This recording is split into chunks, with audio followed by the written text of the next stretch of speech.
So I'm still talking about ahimsa, the first vow that a lot of meditation or yogic traditions invite people to explore. And we've already talked about thoughts, and we've already talked about energy or emotions or feelings. So really what I wanted to share in this video is actually our word choices. And it's kind of a fascinating thing because you can just feel like you just go blah, or you feel like you're speaking your truth, or you feel like this is just me. And then you can realize that perhaps how you're speaking or what word choices you're using, you actually have a choice to allow what you believe is just your right, but it's landing badly on other people, right? It could be your word choices can come across as aggressive or mean or violent, even if your intentions are not, which is on one hand fine, and on another hand you can change that. There's this old saying, don't throw the truth to the pigs, like don't throw the pearl necklace to the swines. And basically what that means is even if you are experiencing truth, if other people aren't understanding it or don't relate to it, well, then it's valueless, right, for you to share. So it's actually a waste of time to then offer these conversations or these hints or these words of encouragement if it's landing wrong. It's like for instance, if you believe you're being helpful and a wonderful person by telling your truth to somebody, but it's coming across really kind of nasty and violent and too direct and too to the point and too hurtful, well, then they're just going to go like this, right?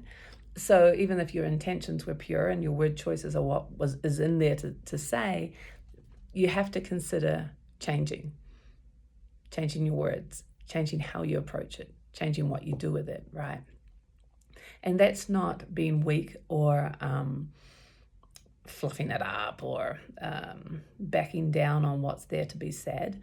It's actually being conscious of what serves and the discernment of placement of what is there to be said so that the conversation can actually be a conversation and heard and taken on board. So to be non-violent in word choices and speaking, how you speak, is actually fitting into the dynamic that's existing in this moment. And there's a time and place for everything. So if this doesn't land well with you and you kind of go, yeah, that's a waste of time, well, then fair enough. But I've been working with groups for a long time, and I realize there's a time and place for everything. And also there's a way that it can be taken and heard if that's actually what you want the message to be received. And so what I love about growth is actually developing the awareness of how our words are and how that message reaches somebody else's heart, right?